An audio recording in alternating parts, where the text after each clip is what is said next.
한국전력이 올해 들어 지불한 이자 비용만 하루 평균 110억 원을 넘은 것으로 집계됐습니다. 전기를 판매할수록 손실이 커지는 구조인데 정작 전기요금 인상은 소폭 올리다 보니 빚만 늘어난 것으로 파악되고 있습니다. 이번 달 16일부터 전기요금이 킬로와트시당 8원 올랐음에도 한전의 극심한 재정난을 해소하기에는 역부족이란 지적이 나오고 있습니다. 요금 추가 인상에 대한 압박이 더 강해지면서 에너지 위기 대응을 위한 범국민적 에너지 절약과 효율화가 절실하다는 목소리도 커지고 있는 상황입니다. 올해 1분기 한전과 자회사들이 낸 이자 비용은 총 1조 480억 원으로 나타났습니다. 하루치로 따진다면 하루 116억 원 정도입니다. 이는 작년 같은 기간에 1일 평균 이자 비용이었던 62억의 약 2배 정도입니다. 올 들어 이자 비용이 급격하게 늘어난 이유는 이익이 없는 상태에서 전력 구입비 등 운영비 마련을 위해 외부에서 자금을 크게 조달한 영향이 큽니다. 특히 겨울철을 맞아 전력 수요가 많아진 데다 금리 부담이 늘어난 점 역시 영향을 끼쳤습니다.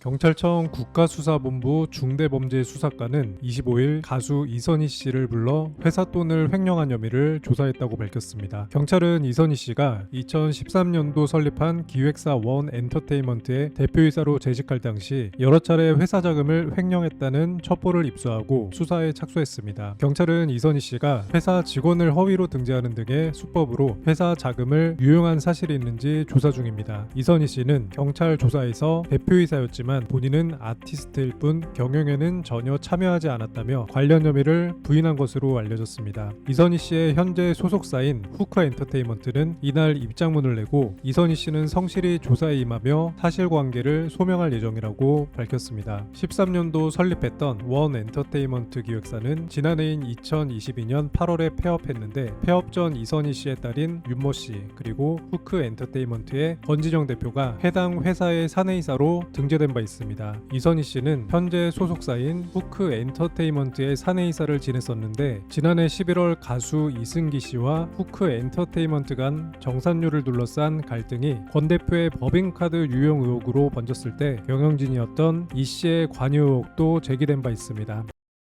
오는 7월부터 운전자 보험의 자기부담금이 신설되면서 보장이 크게 줄어든다는 소식입니다. 운전자 보험 가입을 고민하셨던 분들은 7월 전에 미리 가입하는 걸 고려해봐야 할 것 같습니다. 현재 우리나라 운전자 5명 중 1명꼴로 가입할 정도로 운전자 보험 시장이 커지면서 금융당국이 과당 경쟁과 일부 가입자의 도덕적 해이를 막기 위한 대책을 보험업계에 요구한 까닭입니다. 보험업계에 따르면 삼성화재, 현대해상 DB손해보험, KB손해보험, 메리츠화재 등 대형 손해보험사들은 빠르면 오는 7월부터 운전자 보험의 교통사고 처리지원금, 변호사 선임비용 담보에 대해 자기부담금을 최대 20%까지 추가할 예정입니다. 이런 이유로 보험 소비자 입장에서는 운전자 보험이 20% 수준의 자기부담금을 부담해야 하는 상품으로 바뀌게 되면서 보장은 이전보다 작아지고 금전적 부담은 훨씬 더 커질 것으로 전망되고 있습니다. 예를 들어서 기존엔 운전자 보험 가입자가 변호사 선임 비용 특약으로 100만원 정도를 보장받았다면 보장 내용이 바뀌는 7월부터는 80만원은 보험사, 나머지 20만원은 운전자 스스로 부담하게 된다는 것입니다. 참고로 자동차 보험은 차량 소유자라면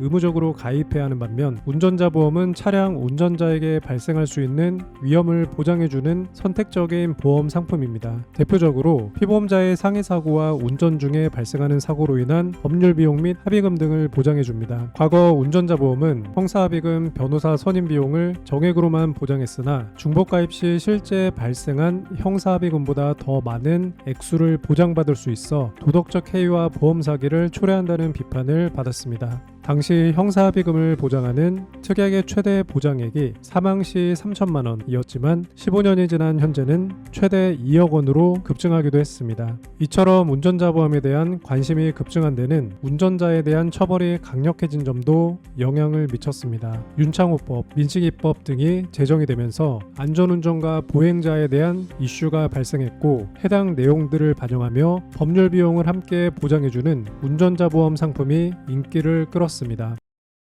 대표적인 OTT 서비스인 한국 넷플릭스의 추가 요금 징수가 초읽기에 들어갔다는 소식이 전해지고 있습니다. 업계에 따르면 넷플릭스가 미국에 이어 한국에서도 가구 구성원이 아닌 다른 사람과 계정 공유를 하게 되면 추가 요금을 내게 할 방침입니다. 발생되는 추가 비용은 약 1만 원 정도로 예상되고 있습니다.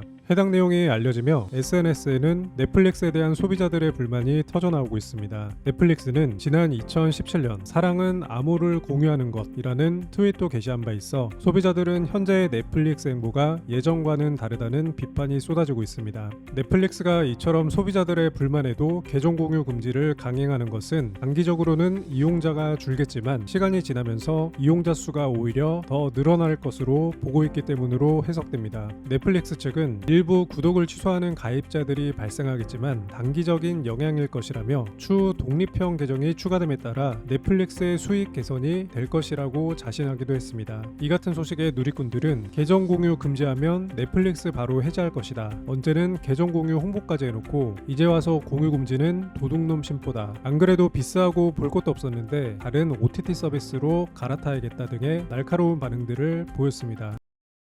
오는 10일 진행되는 로또 복권 추첨 생방송 방청에 150명 모집에 1,600명이 넘는 인원이 신청하며 11.4대 1의 높은 경쟁률을 기록했습니다. 참관 대상은 지난 6개월 동안 로또 연금 방송 방청 경험이 없는 19세 이상 일반인으로 추첨을 통해 뽑혔습니다. 동행복권 측은 매주 로또 복권 추첨 방송에 약 15명의 일반인과 함께 왔는데 최근 로또 당첨 번호 등 조작 의혹 등이 잇따라 불거지자 복권방송 추첨의 공정성과 투명성을 알리기 위해 개최되었습니다. 동행복권 측은 추첨방송은 관련 규정에 따라 경찰 공무원 입회하에 방송 관계자와 동행복권 관계자가 함께 공정하게 진행하고 있다고 설명했습니다. 로또 당첨번호 조작 의혹은 지난 3월 4일 제 1057회 로또 복권 추첨 당시 불거졌는데 이때 당시 2등 당첨이 664건이나 나왔고 이 중 103건이 모두 서울 동대문구의 한 판매점에서 나와 조작 논란이 일어났습니다. 그러나 누리꾼들의 반응은 좋지만은 않습니다. 여전히 조작을 의심하는 누리꾼들은 이미 세팅이 다 된 상태에서 공개 방송을 해서 뭐하냐, 짜고 치는 판에서 쇼하는 거다, 그냥 매번 생방송으로 진행해라, 눈먼 돈은 누구 주머니로 들어가는 걸까 등의 따가운 시선의 반응들을 보였습니다.